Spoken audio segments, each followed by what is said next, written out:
들으면 들을수록 마음이 건강해지는 책사람입니다. 여러분은 마음이 체했다는 느낌을 받으신 적 있나요? 저는 가끔 누군가에게 상처받거나 큰 충격을 받았을 때 마음이 체한 것 같다는 느낌을 받곤 합니다. 마치 체한 것처럼 하루 종일 마음이 답답하고 따끔따끔하더라고요.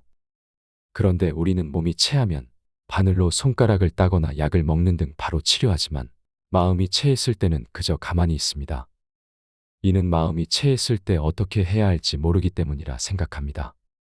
하지만 마음의 채기를 뚫어주지 않으면 이것이 화병이 되고 우울증이 되고 더 심해지면 극단적인 선택을 할 수도 있기에 하루빨리 마음의 채기를 해소하는 것이 필요합니다. 그러면 어떻게 해야 마음을 뻥 뚫어줄 수 있을까요? 이를 해결해 줄 책이 있어 오늘 여러분께 소개해 드리려 합니다.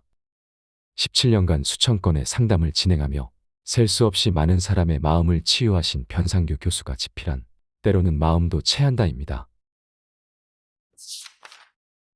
때로는 마음도 체한다. 우리 몸은 음식물을 먹어야 생존할 수 있고 활동할 수 있다.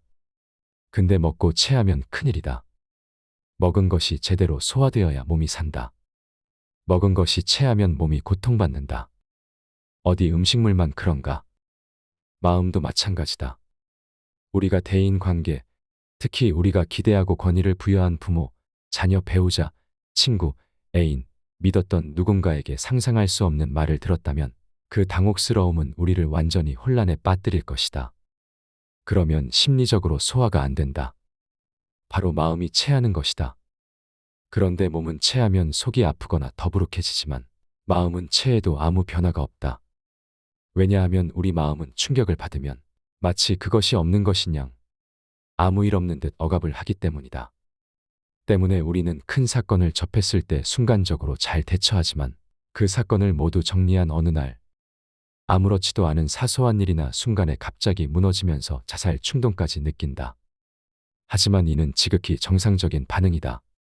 우리의 마음은 늘 그렇게 진화하고 생존하면서 자신을 방어해왔기 때문이다. 한데 자주 마음이 체한 사람들은 그걸 미련할 정도로 쌓아놓다가 어느 날 스스로도 감당을 못하고 만다. 그럴 때 마음은 도끼를 내뿜으며 몸에게 명령한다. 아파서 죽어라. 그리고 몸이 아파온다. 그때부터는 백약이 무효다. 마치 무당이 되기 전 신병에 걸린 것처럼 이유 없이 몸이 아프다. 나은 듯 하다가도 갑자기 다시 아프다. 그래서 미치게 만든다. 권위자의 말에 아니요, 싫어요, 못해요라고 말할 줄 모르는 착해 빠진 인생들이 그런 환장할 증세를 몸으로 겪는다.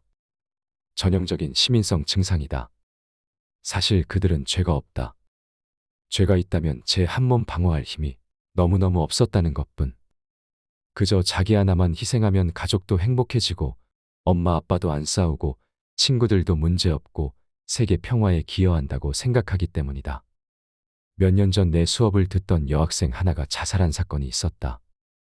늘 맨 앞자리에서 한 학기 내내 뭔가 열심히 적으면서 수업을 듣던 학생이었는데 달리는 기차에 몸을 던진 것이다. 여학생은 착한 성품의 형제들 사이에서도 모범적이었다. 오빠와 남동생은 자기 주장이 강했지만 이 학생은 순종적이고 희생적이었다. 평생 싸우는 부모 밑에서 자란 여학생은 어느 날 자기 등록금 문제로 다투는 부모를 보고 그날 유서 한 장 없이 기찻길로 나갔다. 그런데 그 부모가 자식 장례식에서 한 일이 무엇인 줄 아는가? 서로를 탓하며 또 싸웠다. 아이의 죽음이 무슨 의미가 있었을까? 나는 그날 밤 가슴 저미게 울었다. 나 하나 죽으면 모든 게 해결된다고? 엄청난 착각이다. 절대 안 바뀐다. 바뀌는 건 아무것도 없다.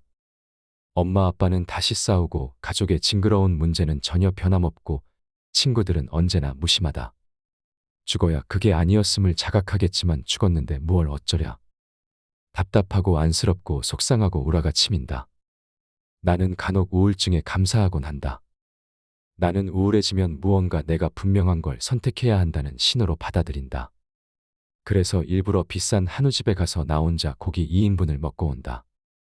먹고 나면 몸이 즉시 좋아지는 희한한 체험을 한다. 아님 노래방에 가서 나 혼자 노래를 부른다. 내 본능에 충실해진다. 자고 싶으면 자고, 먹고 싶으면 먹는다. 아무리 비싸도 먹는다. 혹시 내가 우울한 게 누군가에 대한 원망 때문이라면 그를 마구 욕한다. 그러면 우울한 감정들이 거짓말처럼 사라진다. 그래서 나는 우울할라 치면 내가 왜 우울해야만 하는지 그 이유를 나 자신에게 분명히 설득시킨다. 왜냐하면 그냥 우울한 건 없기 때문이다. 그렇게 해야 내가 산다. 마음은 몸 같다. 그 생리가 참으로 몸의 생리와 유사하다. 굳이 말하자면 마음은 간 같다고 할까. 간은 큰 병이 오기 전까지 티를 내지 않는다. 마음도 그렇다. 그러나 간이 티를 내면 고칠 방법이 없다고 한다. 마음도 그렇다. 그러니 마음을 너무 억압하지 마라. 너무 착하게 굴지도 마라. 몸이 강한 것 같아도 실은 연약하듯 마음은 말할 것도 없다.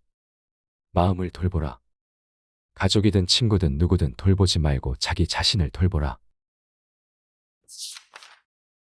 마음의 맷집을 키우는 법. 용종은 주로 장과 위에서 생기는데 양성이면 문제가 없지만 소수는 암세포를 지니고 있다고 한다. 병원에서 위내시경을 통해 2개의 용종을 떼어냈다. 왜 그런 게 생겼을까? 가족력 때문에 생기는 경우도 있지만 어찌 보면 마음의 상처가 용종이 된 게 아닌가 싶은 생각이 문득 들었다. 의학 지식이 있는 사람들은 상상력도 풍부하시네야겠지만 난 오랫동안 공부하면서 몸이 마음이요, 마음이 몸 같다는 논리를 부정해 본 적이 없다. 피곤, 스트레스, 갈등, 고통, 번민, 위기, 이게 다 인생에 없어서는 안 될 요소 아니던가. 그러나 이런 것들이 너무 지나치면 신경을 쓰게 되고 그러면 신경과민이 되어 위에서 산이 심하게 나오고 그 산이 위벽을 녹여 상처를 내고 사실 모든 병이 마음에 뿌리를 둔 것은 아니겠지만 그렇다고 모든 병이 마음과 무관하다고도 생각하지 않는다. 결국은 상처다. 상처가 사람의 성격을 왜곡시키고 상처가 사람의 건강을 해치고 상처가 관계를 파괴하며 상처가 정상세포를 변형시킨다. 상처는 정말 무서운 놈이다. 누가 세상 살면서 상처에 긁히지 않을 자신이 있다고 말할 수 있는가? 누구나 상처에 긁힐 수 있다. 다만 그 상처에 견딜 수 있는 내성이 중요하다. 맷집이라는 내성 말이다. 권투 선수들은 맷집을 기르기 위해 일부러 얻어맞고 일부러 고통을 연습한다. 마음도 그렇다. 마음의 맷집이 좋아지려면 실컷 배신당해보고 실컷 우울해보고 실컷 욕하고 실컷 실신한 사람처럼 되기도 하고 실컷 신이 어디 있느냐고 저주해보기도 해야 한다. 그래서 모든 것이 덤덤해지는 경지까지 가야 한다. 그러면 무슨 일을 당해도 덜 슬프고 무슨 일을 경험해도 덜 아프다. 마치 굳은 살 박힌 손으로 뜨거운 냄비를 잡아도 데이지 않듯 상처를 입어도 견딜 수 있는 강한 내성이 필요하다. 사람은 크게 강한 사람과 약한 사람 2종류로 나뉘는데 약한 사람들은 도태된다. 그러나 약해도 지지 않고 끝까지 견디는 사람은 강한 사람을 능가할 수 있다. 즉, 약해도 견딜 수 있는 사람이 정말 강한 사람이다. 옛날 어느 교수님이 이런 말을 하신 게 기억난다. 골골대는 노인네가 건강하게 보이는 노인네보다 더 오래 살더라. 그 말이 맞다. 금방이라도 죽을 것 같아 보이지만 끝까지 제 수명 다 살고 가는 노인이 더 강한 사람이다. 약하다면 약함을 즐겨라. 그 약함을 존중하라. 그 약함을 갖고 어느 만큼 견디며 일할 수 있는지를 평가하라. 그리고 그 수준에 만족하고 감사하면 된다. 그럴 때 약함은 약함의 밀도를 갖고 제 몫을 할 것이다. 그렇게 살면 상처가 아무리 커도 이겨낼 수 있다. 상처는 용종과 같다. 상처가 커지면 정말 큰 병이 되고 심지어 죽을 수도 있다. 상처가 더 커지기 전에 그것과 마주하고 떼어낼 수 있는 용기가 우리를 살릴 것이다. 상처가 중요한 게 아니라 더 커지지 않도록 하는 게 더 중요하다. 몸뿐만 아니라 마음도 그렇다. 용종은 이상한 벌레가 아니다. 내 신체를 이루던 일부분이었다. 그 일부의 이상이 생긴 흔적이 용종이다. 그러니까 용종은 몸의 메신저다. 당신도 모르게 당신의 몸이 이렇게 되었으니 대비하라는 메시지 말이다. 그 말을 잘 고 몸을 돌보면 용종은 오히려 내 건강을 돌아보게 하는 고마운 증상이 된다. 하지만 끝까지 그럴 리 없다고, 내 몸에 이런 것이 생길 일이 없다고 부정하면서 용종을 떼어낸다면 머지않아 용종보다 더 큰 병이 몸 안에서 자랄 수도 있다. 우리의 몸은 그것이 어떤 병이든 저주할 때 더 빨리 자란다. 그리고 우리의 몸을 더 빠르게 악화시킨다. 영국의 종교개혁자 존 웨슬리는 감기가 오면 항상 손님을 맞듯 두 손을 벌리면서 이렇게 말했다고 한다. 오, 나의 감기 형제여, 어서 오라. 그동안 만나지 못했는데 이제 찾아와 주었으니 잠시 머물다 가시게. 그래서인지 웨슬리는 날이 굳은 영국에서 자주 감기에 걸렸지만 감기 때문에 일을 못한 적도 없었다. 사람은 저마다 몸과 마음에 자신도 모르는 용종이 있다. 그것이 발견되면 내 몸에 벌레나 이물질이 생긴 것처럼 호들갑 떨지 말자. 그저 담담하게 고맙다. 나도 모르는 걸 알려주었구나 하고 감사하면 된다. 우리 몸의 증상뿐만 아니라 우리 마음의 병적인 증상조차 우리를 죽음으로 이끄는 저승사자가 아니다. 그것은 단지 우리에게 조금 더 쉬고 조금 더 누군가에게 위로받고 조금 더 어린아이처럼 퇴행해도 괜찮다는 신호다. 그런 신호를 무시하고 안 아픈 척 계속 건강한 척하지 말자.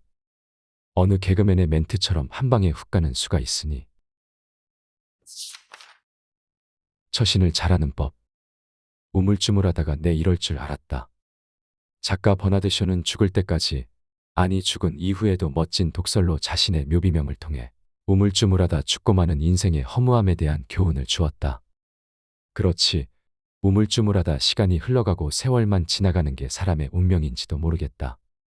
어느 분이 인터넷 상담실에 막연한 질문을 던졌다. 어떻게 해야 처신을 잘할 수 있나요? 약아 빠져야만 살아남을 수 있는 세상에서 내향적이고 말이 없거나 말을 잘못하고 소심하고 순진한 사람들은 이 사회에 발을 못 붙이게 되어 있다. 구조가 그렇게 되어 있기 때문이다. 순진한 건 죄가 아니지만 순진한 사람, 특히 주민등록증 받은 나이에도 순진한 사람은 인생살이가 힘들다. 그런 사람들에게 필요한 게 바로 지혜다. 순진한 사람은 지혜가 부족한 까닭에 융통성도 부족하고 앞뒤 분별도 없다. 나도 그런 사람 중 하나였다. 그러나 상담을 공부하고 인생에서 죽을 만큼 마음고생을 하며 깨달은 것이 있다. 사람이란 존재에 대한 객관적 인식이다. 이를 위해 가장 우선되어야 할 대전제가 있다. 사람이 다 내 마음 같지 않다는 명제다. 내가 아는 한 목회자 친구가 식구들을 데리고 꽤 먼 곳으로 선교와 자녀 교육이라는 명목으로 외국을 갔다. 문제는 이 친구의 믿음이 너무 좋다는 것이다. 왜냐하면 그곳에 갈 돈, 생활할 돈을 오직 한국에서의 후원을 통해서만 진행하려 하기 때문이다. 목회자가 무슨 큰돈이 있겠는가? 충분히 그럴 수 있는 상황이라 보는데 이 친구가 휴대전화로 문자를 보낼 때마다 무척 안타깝다. 후원을 받는 것이 이렇듯 어려운 일인 줄 몰랐습니다. 나는 이 대목에서 사랑하는 친구지만 어쩔 수 없는 친구의 순진함을 본다. 그 문자를 받고 안타깝기도 하고 속상하기도 하다. 또 하나, 너무 친절한 사람은 너무 친절한 것이 아니라 너무 할 만한 무언가가 있다는 것이다. 조직 사회에 들어가 보면 분명 상하구조가 있게 마련인데 상사와 어떤 관계를 맺어야 할지 몰라 혼나는 직원들이 많다. 그럴 때는 그 회사에서 자기보다 오래 근무한 선배를 만나 거하게 대접하면서 직장 상사의 면면을 노트에 적어가며 성향을 파악하는 것도 좋다. 그건 무엇인가? 적극성이다. 그런데 순진한 사람들은 이런 적극성이 부족하다. 수동적으로 그저 어떻게 되겠지 하고 마냥 기다린다.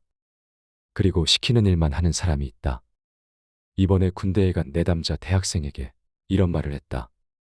너 잘 들어라. 군대 가서 자대 배치 받으면 무지 힘들 거다. 일도 많이 시키고 그럴 거야. 그런데 이건 꼭 기억해둬라. 그 사람들이 시킨 일 외에 한 가지만 더 해라. 예를 들면 군화 정리하라고 하면 그 일 하다가 흙 묻은 군화가 보이면 털어놔라. 그렇게 몇 번만 더 바쁘고 애쓰면 군 생활이 편해진다. 가장 중요한 처신은 당당함이다. 어떤 경우에도 당당하게 행동하는 것이 가장 바람직한 처신이라고 생각한다. 자기 존재에 당당함이 부족한 사람들일수록 처신을 못한다. 때문에 결국에는 자기 존중감, 자존감, 자아상의 문제를 다시 거론하지 않을 수 없다. 가장 훌륭한 처신은 을하는 것이 아니라 자기 스스로 당당해진 모습으로 대처하며 살아가는 것이기 때문이다. 아무리 외모가 괜찮다고 해도 항상 눈치만 보고 있다면 그 모습을 보고 다른 사람들이 눈치만 보는 사람 같다고 말할 것이다. 그건 비난이 아니라 스스로 그렇게 자기 모습을 만든 것이다. 사람은 항상 확인을 받고 확인을 시키는 경향이 있다. 즉 자기 자아상이 부정적이면 사람들이 자신을 부정적으로 보도록 무의식에서 유도한다. 그런 식으로 자기를 확인시키는 것이다. 따라서 자아상과 자존감의 변화가 없으면 그 사람은 평생 그런 모습으로 자기 처신을 하며 살아갈 것이다. 우물쭈물할 수 있는 특권은 젊었을 때다. 나이 들어서도 우물쭈물하면 후회만 남는다. 남에게 보여주는 인생에서 스스로의 내적인 힘, 심리적 내공을 쌓아가야 하는 일이 그래서 중요한 것이다. 남들이 서운하다는 당신에게 서운하다는 말을 영어로 표현하면 미안하다, 후회한다, 만족스럽지 않다 등일 것이다. 그러나 서운하다는 감정을 그런 식으로 표현하면 우리나라에서는 왠지 그 의미가 충분히 드러나지 않는 느낌이 있다. 2% 부족하다고나 할까? 우리나라 사람들이 쓰는 서운하다는 말 속에는 위에 3단어 이상의 의미가 담겨 있기 때문이다. 아마 조금은 기대했는데 채워지지 않아서 속이 상하고 상대가 야박하게 여겨지고 안 그렇게 봤는데 이제까지 내가 생각했던 인연이 아닌 것 같아서 실망했다. 이렇게 말하는 것이 서운하다는 의미에 더 가깝지 않을까 싶다. 정을 중요하게 여긴 우리나라 문화에서 서운하다는 의미는 결코 단순하지 않다. 대화 없는 가정을 엮이는 가정이라 부른다. 그런 가정에서 제일 조심해야 할 것이 바로 서운함이다. 대화가 없으므로 의뢰 그러려니 한다. 한데 그 와중에도 작은 것이라도 기대한 것이 채워지지 않을 때 서로에 대한 서운함의 크기와 간극은 더욱 커진다. 예를 들어 자녀의 생일에 케이크 하나 사들고 와서 촉 꽂고 생일 축하 노래 한번 불러주는 게 형식적인 의뢰였는데 어느 날은 생일 케이크 하나 덜렁 사온 아버지가 축하한다 한마디 하고 케이크만 건넸다면 그 자녀의 마음에는 서운함이 생길 수 있다. 그리고 아버지 생신에 아들 역시 케이크 하나 건네며 아버지 생신 축하드린다는 생일 카드 하나 꽂아놓고 중요한 약속이 있다고 안 들어온다. 자신을 서운하게 만든 데 대해 일종의 복수를 한 것이다. 이처럼 사소한 것이 우리의 삶을 결정한다. 가족들 사이에 대화가 없는 가정일수록 이런 서운함에 매우 예민하다는 것을 알아야 한다. 또 그런 엮이는 가정에서 자란 사람일수록 감정 표현이 수동적이거나 거의 보이지 않지만 이런 사람들이 아주 작은 일이나 말에 서운함을 느끼는 경우가 대단히 많다. 그래서 관계를 끊지 않아도 되는 상황에서 관계를 끊고 흔히 잠수를 탄다는 말처럼 연락두절을 할 필요가 없음에도 연락을 끊고 잠수를 타는 사람도 적지 않다. 말은 안 하지만 사실 이 모든 게 서운함의 결과다. 상대는 이런 경우 황당함을 느낀다. 아니, 내가 도대체 뭘 어쨌다고 작은 일 하나 갖고 나를 이렇게 만들다니. 상대 역시 서운함을 느낀다. 한데 그 서운함은 단순한 서운함이 아니라 상대가 평생을 느껴왔던 서운함이다. 상대방은 그런 식으로 자신이 느꼈던 서운함을 심어주는 것이다. 의도적으로 서운함을 심어주는 사람도 있겠지만 서운함은 본의 아니게 생기는 것이다. 본의 아니게 서운한 것이고 본의 아니게 서운하게 만드는 것이다. 하지만 나이 들수록 서운함을 많이 내려놓고 있다. 왜냐하면 사람의 한계를 보았기 때문이다. 우리를 화나게 하고 실망하게 만들고 지치게 만드는 것은 결국 우리 스스로 만들어낸 환상이 빚은 주관적 기대치 때문이다. 그러므로 부부관계든 부모, 자녀관계든 친구관계든 모든 관계에서 기대치를 조정할 필요가 있다. 사람의 에너지, 사람의 한계를 인식하면 그런 기대치를 가질 필요가 없다. 오히려 그런 기대치를 가져야만 하는 우리 내면의 갈급한 심리적 갈증을 직접 대면하는 것이 더 우선이다. 대개는 그렇다. 그런 갈증은 스스로 채워야 한다. 사람이 자신의 기대를 모두 만족시켜줄 것이라고 기대하지 마라. 시작이 있으면 끝이 있는 인과의 법칙 속에 만족이란 기대치 역시 처음부터 가능하지 않은 밑빠진 독에 물을 붓는 모순이므로 정말 인생이 행복하길 원한다면 누구나 자기 인생이 행복하길 바란다. 그런데 여기까지만 하니 문제다. 바라기만 해선 행복할 사람이 없기 때문이다. 정말 인생이 행복하길 원한다면 결심해야 한다. 행복해지기로 결심하고 행복하게 살기로 결심하고 행복을 느낄 때마다 정말 행복하다고 말하면서 춤춰야 한다. 그래야만 행복해질 수 있다. 언젠가는 저절로 행복하겠지라는 생각은 하루빨리 고치는 게 중요하다. 왜냐하면 그 언젠가가 쉽게 나타나지 않기 때문이다. 어찌 보면 인간은 자기 인생의 주체가 되는 것을 두려워해서 인생을 수동적으로 운명이 이끄는 대로 일이 닥치면 닥치는 대로 수습만 하고 살았지. 자기 의지를 갖고 먼저 나서서 자기 인생을 잘 꾸며보고 싶다는 결심을 전혀 하지 않고 사는 사람들이 의외로 많다. 그것도 일종의 삶의 게으름인데 그런 게으름도 심리학에서 보면 나르시시즘에 해당한다. 사람은 누구나 자신만의 항상성을 지니고 산다. 우리 몸의 체온은 36.5도를 일정하게 유지한다. 이 온도가 떨어질 때 병이 온다. 마음도 그런 항상성이 있다. 나는 항상성을 항상 늘 그래야만 하는 경향성이라고 여겨 환경이 나빠도 그 환경에 자신을 방치해둔다. 아니, 나쁜 환경에 오히려 자신을 맞춰 살아가는 적응력을 키운다. 그런데 너무 적응만 하다 보면 사람은 창의성은 물론이고 도전정신, 실험정신 다 잃어버린다. 그저 만사가 귀찮은 귀차니즘의 매너리즘에 갇혀버린다. 한데 그럴수록 우리의 마음속에는 꿈과 비전이 사라지고 망상과 멍때리기에 잡념만 무성하다. 그렇게 살다 보면 자꾸 마음이 허망해지고 한숨만 늘어난다. 내가 그랬다. 그리고 지금도 그런 점을 극복하려고 애쓰며 살아가고 있다. 그러나 한 가지 그것을 극복할 대안은 마련해놨다. 바로 감탄하는 것이다. 원하는 음식을 먹고 맛이 있으면 아, 참 맛있다 하고 내 입으로 말을 한다. 그래야 우리뇌가 그걸 듣고 아, 맛이 있어서 참 좋구나 하고 반응한다. 원하는 책을 구입했을 때 안 그래도 이 책 보고 싶었는데 구해서 참 좋다 하고 말한다. 내가 나 자신에게 표현하는 것이다. 그래야 내가 즐겁고 행복하다는 걸 스스로 확인할 수 있다. 그런 방법으로 우울하고 무기력한 나 자신을 길들이는 것이다. 이 기법들을 단순하다고 무시하지 말기 바란다. 왜냐하면 이런 감탄과 감사가 모이고 모여 삶을 즐겁게 만들기 때문이다. 문화심리학자로 알려진 김정훈 교수는 행복이 다른 것이 아니라 자기가 즐거웠던 시간의 총량이라 했는데 그 말에 깊이 동의한다. 우리의 하루는 24시간이다. 그 24시간 중 식사할 때 즐거웠다면 난 식사를 90분 정도 하니 90분이 즐거운 것이고 책을 보며 지적인 자각을 통해 인식의 범위를 넓히는 시간이 1시간이라면 그 1시간 동안 즐거운 것이다. 이런 즐거움이 쌓여야 행복해질 수 있다. 행복도 연습이다. 오늘 행복하지 않은 사람은 내일도 행복할 수 없다. 최근에 깨달은 것 중 하나가 누구든 스스로 행복하고 만족스럽지 않으면 이 세상 어느 누가 그 사람에게 행복을 주고 만족을 준다 해도 그 사람은 결코 행복하거나 만족할 수 없다는 것이다. 자기가 행복하지 않은데 누가 행복을 준다 해서 행복해질 수 있다는 말인가?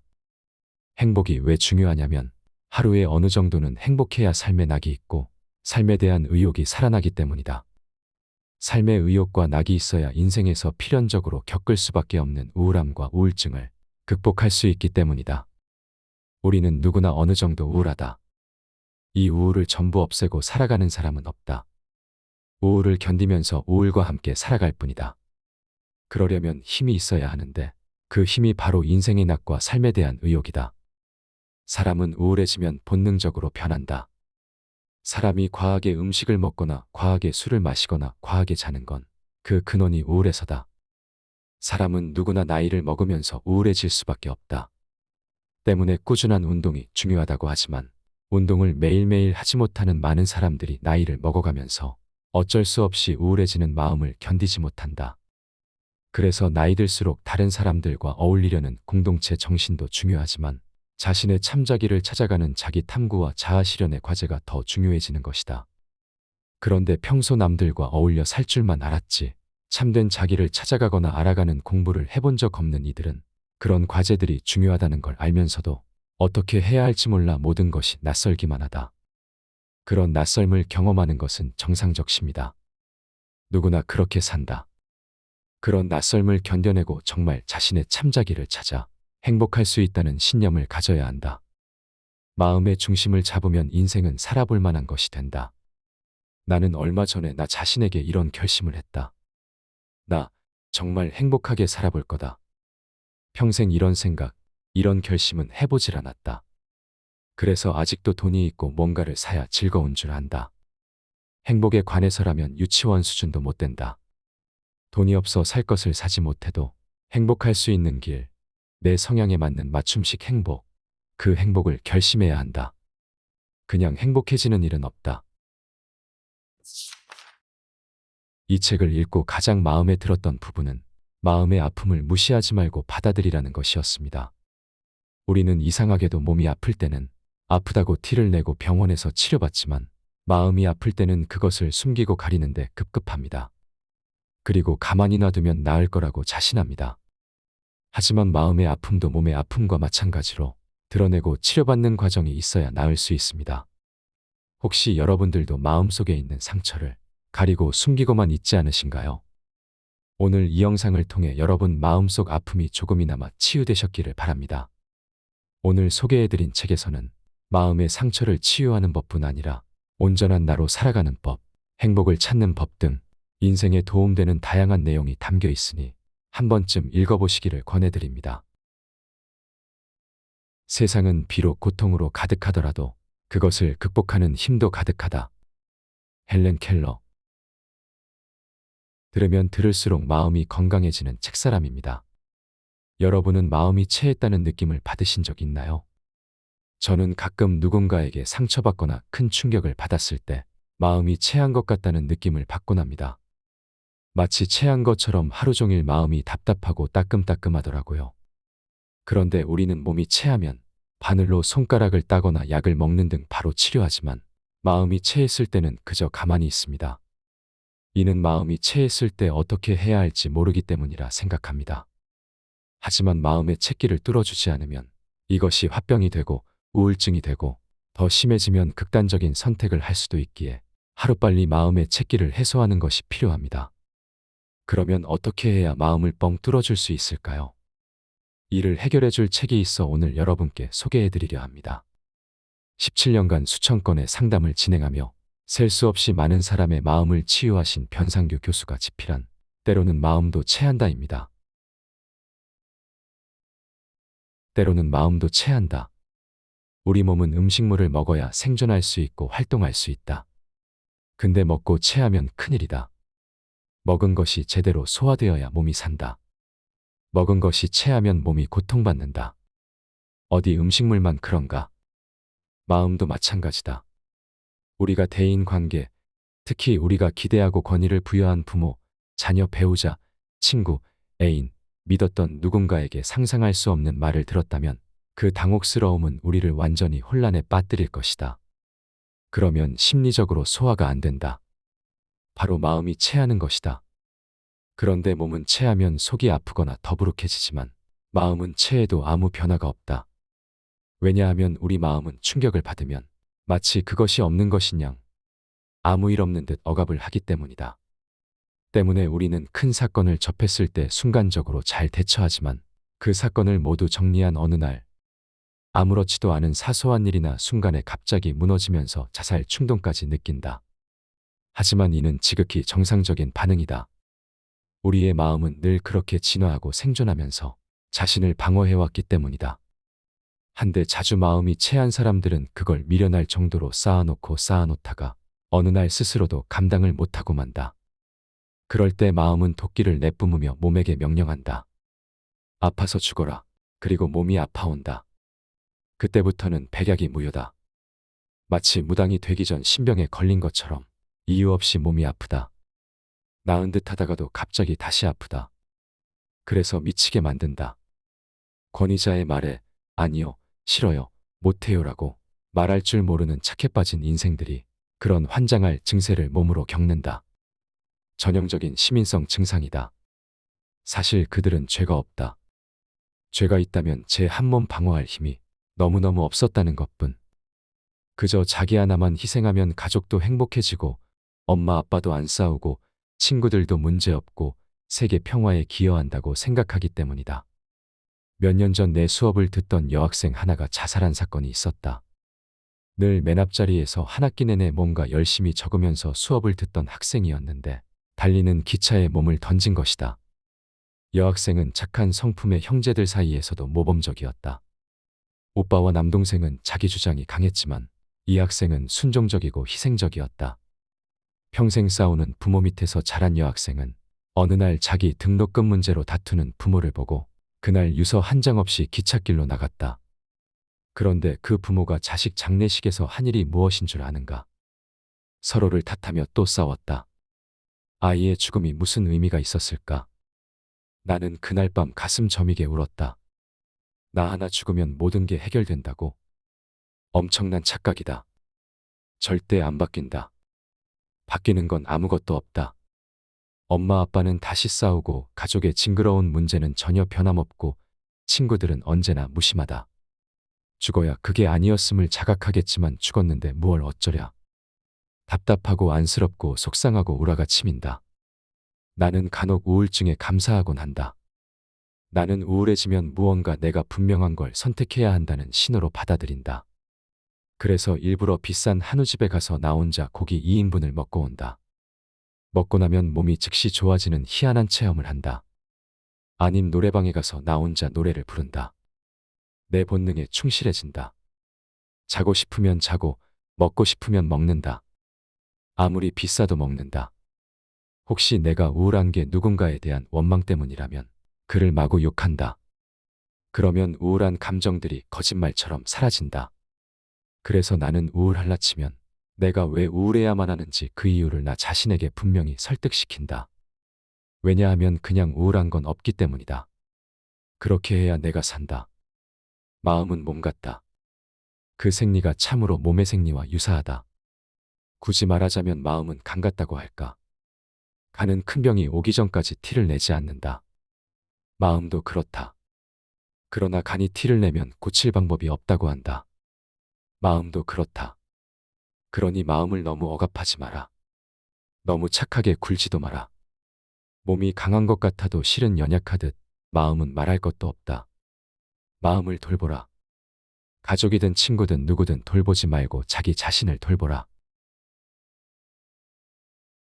마음의 맷집을 키우는 법. 용종은 주로 장과 위에서 생기는데 양성이면 문제가 없지만 소수는 암세포를 지니고 있다고 한다. 병원에서 위내시경을 통해 2개의 용종을 떼어냈다. 왜 그런 게 생겼을까? 가족력 때문에 생기는 경우도 있지만 어찌 보면 마음의 상처가 용종이 된 게 아닌가 싶은 생각이 문득 들었다. 의학 지식이 있는 사람들은 상상력도 풍부하시네야겠지만 난 오랫동안 공부하면서 몸이 마음이요, 마음이 몸 같다는 논리를 부정해 본 적이 없다. 피곤, 스트레스, 갈등, 고통, 번민, 위기, 이게 다 인생에 없어서는 안 될 요소 아니던가. 그러나 이런 것들이 너무 지나치면 신경을 쓰게 되고 그러면 신경과민이 되어 위에서 산이 심하게 나오고 그 산이 위벽을 녹여 상처를 내고 사실 모든 병이 마음에 뿌리를 둔 것은 아니겠지만 그렇다고 모든 병이 마음과 무관하다고도 생각하지 않는다. 결국은 상처다. 상처가 사람의 성격을 왜곡시키고 상처가 사람의 건강을 해치고 상처가 관계를 파괴하며 상처가 정상세포를 변형시킨다. 상처는 정말 무서운 놈이다. 누가 세상 살면서 상처에 긁히지 않을 자신이 있다고 말할 수 있는가? 누구나 상처에 긁힐 수 있다. 다만 그 상처에 견딜 수 있는 내성이 중요하다. 맷집이라는 내성 말이다. 권투 선수들은 맷집을 기르기 위해 일부러 얻어맞고 일부러 고통을 연습한다. 마음도 그렇다. 마음의 맷집이 좋아지려면 실컷 배신당해보고 실컷 우울해보고 실컷 욕하고 실컷 실신한 사람처럼 되기도 하고 실컷 신이 어디 있느냐고 저주해보기도 해야 한다. 그래서 모든 것이 덤덤해지는 경지까지 가야 한다. 그러면 무슨 일을 당해도 덜 슬프고 무슨 일을 경험해도 덜 아프다. 마치 굳은 살 박힌 손으로 뜨거운 냄비를 잡아도 데이지 않듯 상처를 입어도 견딜 수 있는 강한 내성이 필요하다. 사람은 크게 강한 사람과 약한 사람 두 종류로 나뉘는데 약한 사람들은 도태된다. 그러나 약해도 지지 않고 끝까지 견디는 사람은 강한 사람을 능가할 수 있다. 즉, 약해도 견딜 수 있는 사람이 정말 강한 사람이다. 옛날 어느 교수님이 이런 말을 하신 게 기억난다. 골골대는 노인네가 건강하게 보이는 노인네보다 더 오래 살더라. 그 말이 맞다. 금방이라도 죽을 것 같아 보이지만 끝까지 제 수명 다 살고 가는 노인이 더 강한 사람이다. 약하다면 약함을 즐겨라. 그 약함을 존중하라. 그 약함을 갖고 어느 만큼 견디며 일할 수 있는지를 평가하라. 그리고 그 수준에 만족하고 감사하면 된다. 그럴 때 약함은 약함의 밀도를 갖고 제 몫을 할 것이다. 그렇게 살면 상처가 아무리 커도 이겨낼 수 있다. 상처는 용종과 같다. 상처가 커지면 정말 큰 병이 되고 심지어 죽을 수도 있다. 상처가 더 커지기 전에 그것과 마주하고 떼어낼 수 있는 용기가 우리를 살릴 것이다. 상처가 중요한 게 아니라 더 커지지 않도록 하는 게 더 중요하다. 몸뿐만 아니라 마음도 그렇다. 용종은 이상한 벌레가 아니다. 내 신체를 이루던 일부분이었다. 그 일부에 이상이 생긴 흔적이 용종이다. 그러니까 용종은 몸의 메신저다. 당신도 모르게 당신의 몸이 이렇게 되었으니 대비하라는 메시지 말이다. 그 말을 잘 고 몸을 돌보면 용종은 오히려 내 건강을 돌아보게 하는 고마운 증상이 된다. 하지만 끝까지 그럴 리 없다고, 내 몸에 이런 것이 생길 일이 없다고 부정하면서 용종을 떼어낸다면 머지않아 용종보다 더 큰 병이 몸 안에서 자랄 수도 있다. 우리의 몸은 그것이 어떤 병이든 저주할 때 더 빨리 자란다. 그리고 우리의 몸을 더 빠르게 악화시킨다. 영국의 종교개혁자 존 웨슬리는 감기가 오면 항상 손님을 맞듯 두 손을 벌리면서 이렇게 말했다고 한다. 오, 나의 감기 형제여, 어서 오라. 그동안 만나지 못했는데 이제 찾아와 주었으니 잠시 머물다 가시게. 그래서인지 웨슬리는 날이 고준 영국에서 자주 감기에 걸렸지만 감기 때문에 일을 못한 적도 없었다. 사람은 저마다 몸과 마음에 자신도 모르는 용종이 있다. 그것이 발견되면 내 몸에 벌레나 이물질이 생긴 것처럼 호들갑 떨지 말자. 그저 담담하게 고맙다. 나도 모르는 걸 알려주었구나 하고 감사하면 된다. 우리 몸의 증상뿐만 아니라 우리 마음의 병적인 증상조차 우리를 죽음으로 이끄는 저승사자가 아니다. 그것은 단지 우리에게 조금 더 쉬고 조금 더 누군가에게 위로받고 조금 더 어린아이처럼 퇴행해도 괜찮다는 신호다. 그런 신호를 무시하고 안 아픈 척 계속 건강한 척하지 말자. 어느 개그맨의 멘트처럼 한 방에 훅 가는 수가 있으니. 처신을 잘하는 법. 우물쭈물하다가 내 이럴 줄 알았다. 작가 버나드 쇼는 죽을 때까지, 아니 죽은 이후에도 멋진 독설로 자신의 묘비명을 통해 우물쭈물하다 죽고 마는 인생의 허무함에 대한 교훈을 주었다. 그렇지, 우물쭈물하다 시간이 흘러가고 세월만 지나가는 게 사람의 운명인지도 모르겠다. 어느 분이 인터넷 상담실에 막연한 질문을 던졌다. 어떻게 해야 처신을 잘할 수 있나요? 약아 빠져야만 살아남을 수 있는 세상에서 내향적이고 말이 없거나 말을 잘못하고 소심하고 순진한 사람들은 이 사회에 발을 못 붙이게 되어 있다. 구조가 그렇게 되어 있기 때문이다. 순진한 건 죄가 아니지만 순진한 사람, 특히 주민등록증 받은 나이에도 순진한 사람은 인생살이가 힘들다. 그런 사람들에게 필요한 게 바로 지혜다. 순진한 사람은 지혜가 부족한 까닭에 융통성도 부족하고 앞뒤 분별도 없다. 나도 그런 사람 중 하나였다. 그러나 상담을 공부하고 인생에서 죽을 만큼 마음고생을 하며 깨달은 것이 있다. 사람이란 존재에 대한 객관적 인식이다. 이를 위해 가장 우선되어야 할 대전제가 있다. 사람이 다 내 마음 같지 않다는 명제다. 내가 아는 한 목회자 친구가 식구들을 데리고 꽤 먼 곳으로 선교와 자녀 교육이라는 명목으로 외국을 갔다. 문제는 이 친구의 믿음이 너무 좋다는 것이다. 왜냐하면 그곳에 갈 돈, 생활할 돈을 오직 한국에서의 후원을 통해서만 진행하려 하기 때문이다. 목회자가 무슨 큰돈이 있겠는가? 충분히 그럴 수 있는 상황이라 보는데 이 친구가 휴대전화로 문자를 보낼 때마다 무척 안타깝다. 후원을 받는 것이 이렇듯 어려운 일인 줄 몰랐습니다. 나는 이 대목에서 사랑하는 친구지만 어쩔 수 없는 친구의 순진함을 본다. 그 문자를 받고 안타깝기도 하고 속상하기도 하다. 또 하나, 너무 친절한 사람은 너무 친절한 것이 아니라 너무 할 만한 무언가가 있다는 것이다. 조직 사회에 들어가 보면 분명 상하구조가 있게 마련인데 상사와 어떤 관계를 맺어야 할지 몰라 혼나는 직원들이 많다. 그럴 때는 그 회사에서 자기보다 오래 근무한 선배를 만나 거하게 대접하면서 직장 상사의 면면을 노트에 적어가며 성향을 파악하는 것도 좋다.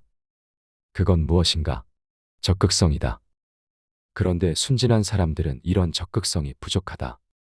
수동적으로 그저 어떻게 되겠지 하고 마냥 기다린다.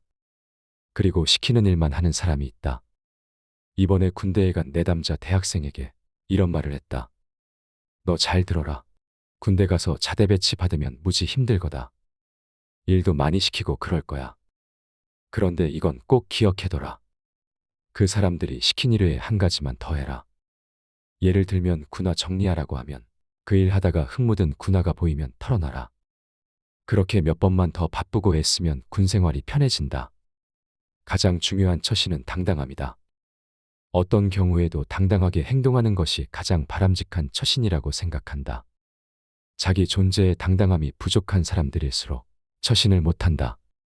때문에 결국에는 자기 존중감, 자존감, 자아상의 문제를 다시 거론하지 않을 수 없다. 가장 훌륭한 처신은 을하는 것이 아니라 자기 스스로 당당해진 모습으로 대처하며 살아가는 것이기 때문이다. 아무리 외모가 괜찮다고 해도 항상 눈치만 보고 있다면 그 모습을 보고 다른 사람들이 눈치만 보는 사람 같다고 말할 것이다. 그건 비난이 아니라 스스로 그렇게 자기 모습을 만든 것이다. 사람은 항상 확인을 받고 확인을 시키는 경향이 있다. 즉 자기 자아상이 부정적이면 사람들이 자신을 부정적으로 보도록 무의식에서 유도한다. 그런 식으로 자기를 확인시키는 것이다. 따라서 자아상과 자존감의 변화가 없으면 그 사람은 평생 그런 모습으로 자기 처신을 하며 살아갈 것이다. 우물쭈물할 수 있는 특권은 젊었을 때다. 나이 들어서도 우물쭈물하면 후회만 남는다. 남에게 보여주는 인생에서 스스로의 내적인 힘, 심리적 내공을 쌓아가야 하는 일이 그래서 중요한 것이다. 남들이 서운하다는 당신에게 서운하다는 말을 영어로 표현하면 미안하다, 후회한다, 만족스럽지 않다 등일 것이다. 그러나 서운하다는 감정을 그런 식으로 표현하면 우리나라에서는 왠지 그 의미가 충분히 드러나지 않는 느낌이 있다. 2% 부족하다고나 할까? 우리나라 사람들이 쓰는 서운하다는 말 속에는 위에 3단어 이상의 의미가 담겨 있기 때문이다. 아마 조금은 기대했는데 채워지지 않아서 속이 상하고 상대가 야박하게 여겨지고 안 그렇게 봤는데 이제까지 내가 생각했던 인연이 아닌 것 같아서 실망했다. 이렇게 말하는 것이 서운하다는 의미에 더 가깝지 않을까 싶다. 정을 중요하게 여긴 우리나라 문화에서 서운하다는 의미는 결코 단순하지 않다. 대화 없는 가정을 엮이는 가정이라 부른다. 그런 가정에서 제일 조심해야 할 것이 바로 서운함이다. 대화가 없으므로 의뢰 그러려니 한다. 한데 그 와중에도 작은 것이라도 기대한 것이 채워지지 않을 때 서로에 대한 서운함의 크기와 간극은 더욱 커진다. 예를 들어 자녀의 생일에 케이크 하나 사들고 와서 촉 꽂고 생일 축하 노래 한번 불러주는 게 형식적인 의례였는데 어느 날은 생일 케이크 하나 덜렁 사온 아버지가 축하한다 한마디 하고 케이크만 건넸다면 그 자녀의 마음에는 서운함이 생길 수 있다. 그리고 아버지 생신에 아들 역시 케이크 하나 건네며 아버지 생신 축하드린다는 생일 카드 하나 꽂아놓고 중요한 약속이 있다고 안 들어온다. 자신을 서운하게 만든 데 대해 일종의 복수를 한 것이다. 이처럼 사소한 것이 우리의 삶을 결정한다. 가족들 사이에 대화가 없는 가정일수록 이런 서운함에 매우 예민하다는 것을 알아야 한다. 또 그런 엮이는 가정에서 자란 사람일수록 감정 표현이 수동적이거나 거의 보이지 않지만 이런 사람들이 아주 작은 일이나 말에 서운함을 느끼는 경우가 대단히 많다. 그래서 관계를 끊지 않아도 되는 상황에서 관계를 끊고 흔히 잠수를 탄다는 말처럼 연락 두절을 할 필요가 없음에도 연락을 끊고 잠수를 타는 사람도 적지 않다. 말은 안 하지만 사실 이 모든 게 서운함의 결과다. 상대는 이런 경우 황당함을 느낀다. 아니, 내가 도대체 뭘 어쨌다고 작은 일 하나 갖고 나를 이렇게 만들다니. 상대 역시 서운함을 느낀다. 한데 그 서운함은 단순한 서운함이 아니라 상대가 평생을 느껴왔던 서운함이다. 상대방은 그런 식으로 자신이 느꼈던 서운함을 심어주는 것이다. 의도적으로 서운함을 심어주는 사람도 있겠지만 서운함은 본의 아니게 생기는 것이다. 본의 아니게 서운한 것이고 본의 아니게 서운하게 만드는 것이다. 하지만 나이 들수록 서운함을 많이 내려놓고 있다. 왜냐하면 사람의 한계를 보았기 때문이다. 우리를 화나게 하고 실망하게 만들고 지치게 만드는 것은 결국 우리 스스로 만들어낸 환상이 빚은 주관적 기대치 때문이다. 그러므로 부부관계든 부모, 자녀관계든 친구관계든 모든 관계에서 기대치를 조정할 필요가 있다. 사람의 에너지, 사람의 한계를 인식하면 그런 기대치를 가질 필요가 없다. 오히려 그런 기대치를 가져야만 하는 우리 내면의 갈급한 심리적 갈증을 직접 대면하는 것이 더 우선이다. 대개는 그렇다. 그런 갈증은 스스로 채워야 한다. 사람이 자신의 기대를 모두 만족시켜 줄 것이라고 기대하지 마라. 시작이 있으면 끝이 있는 인과의 법칙 속에 만족이란 기대치 역시 처음부터 가능하지 않은 밑 빠진 독에 물을 붓는 모순이므로 정말 인생이 행복하길 원한다면 누구나 자기 인생이 행복하길 바란다. 그런데 여기까지만 하니 문제다. 바라기만 해선 행복할 사람이 없기 때문이다. 정말 인생이 행복하길 원한다면 결심해야 한다. 행복해지기로 결심하고 행복하게 살기로 결심하고 행복을 느낄 때마다 정말 행복하다고 말하면서 춤춰야 한다. 그래야만 행복해질 수 있다. 언젠가는 저절로 행복하겠지라는 생각은 하루빨리 고치는 게 중요하다. 왜냐하면 그 언젠가가 쉽게 나타나지 않기 때문이다. 어찌 보면 인간은 자기 인생의 주체가 되는 것을 두려워해서 인생을 수동적으로 운명이 이끄는 대로 일이 닥치면 닥치는 대로 수습만 하고 살았지 자기 의지를 갖고 먼저 나서서 자기 인생을 잘 꾸며보고 싶다는 결심을 전혀 하지 않고 사는 사람들이 의외로 많다. 그것도 일종의 삶의 게으름인데 그런 게으름도 심리학에서 보면 나르시시즘에 해당한다. 사람은 누구나 자신만의 항상성을 지니고 산다. 우리 몸의 체온은 36.5도를 일정하게 유지한다. 이 온도가 떨어질 때 병이 온다. 마음도 그런 항상성이 있다. 나는 항상성을 항상 늘 그래야만 하는 경향성이라고 여겨 환경이 나빠도 그 환경에 자신을 방치해둔다. 아니, 나쁜 환경에 오히려 자신을 맞춰 살아가는 적응력을 키운다. 그런데 너무 적응만 하다 보면 사람은 창의성은 물론이고 도전정신, 실험정신 다 잃어버린다. 그저 만사가 귀찮은 귀차니즘의 매너리즘에 갇혀버린다. 한데 그럴수록 우리의 마음속에는 꿈과 비전이 사라지고 망상과 멍때리기에 잡념만 무성하다. 그렇게 살다 보면 자꾸 마음이 허망해지고 한숨만 늘어난다. 내가 그랬다. 그리고 지금도 그런 점을 극복하려고 애쓰며 살아가고 있다. 그러나 한 가지 그것을 극복할 대안은 마련해놨다. 바로 감탄하는 것이다. 원하는 음식을 먹고 맛이 있으면 아, 참 맛있다 하고 내 입으로 말을 한다. 그래야 우리뇌가 그걸 듣고 아, 맛이 있어서 참 좋구나 하고 반응한다. 원하는 책을 구입했을 때 안 그래도 이 책 보고 싶었는데 구해서 참 좋다 하고 말한다. 내가 나 자신에게 표현하는 것이다. 그래야 내가 즐겁고 행복하다는 걸 스스로 확인할 수 있다. 그런 방법으로 우울하고 무기력한 나 자신을 길들이는 것이다. 이 기법들을 단순하다고 무시하지 말기 바란다. 왜냐하면 이런 감탄과 감사가 모이고 모여 삶을 즐겁게 만들기 때문이다. 문화심리학자로 알려진 김정훈 교수는 행복이 다른 것이 아니라 자기가 즐거웠던 시간의 총량이라 했는데 그 말에 깊이 동의한다. 우리의 하루는 24시간이다. 그 24시간 중 식사할 때 즐거웠다면 난 식사를 90분 정도 하니 90분이 즐거운 것이고 책을 보며 지적인 자각을 통해 인식의 범위를 넓히는 시간이 1시간이라면 그 1시간 동안 즐거운 것이다. 이런 즐거움이 쌓여야 행복해질 수 있다. 행복도 연습이다. 오늘 행복하지 않은 사람은 내일도 행복할 수 없다. 최근에 깨달은 것 중 하나가 누구든 스스로 행복하고 만족스럽지 않으면 이 세상 어느 누가 그 사람에게 행복을 주고 만족을 준다 해도 그 사람은 결코 행복하거나 만족할 수 없다는 것이다. 자기가 행복하지 않은데 누가 행복을 준다 해서 행복해질 수 있다는 말인가? 행복이 왜 중요하냐면 하루에 어느 정도는 행복해야 삶에 낙이 있고 삶에 대한 의욕이 살아나기 때문이다.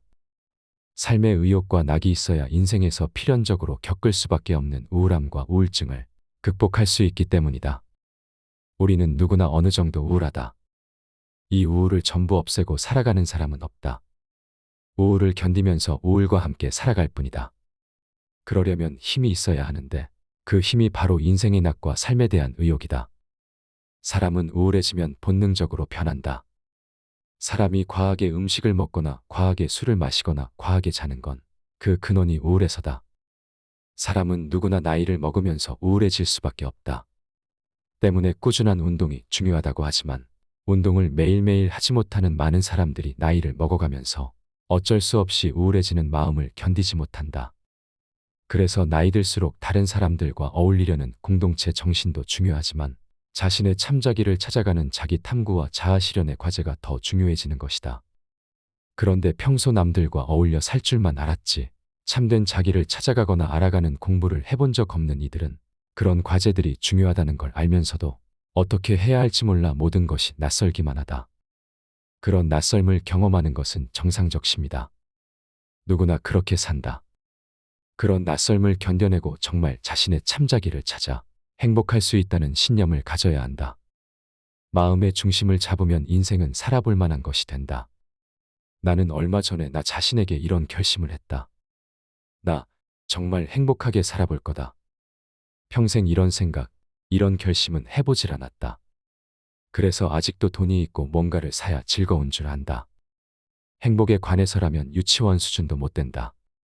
돈이 없어 살 것을 사지 못해도 행복할 수 있는 길, 내 성향에 맞는 맞춤식 행복, 그 행복을 결심해야 한다. 그냥 행복해지는 일은 없다.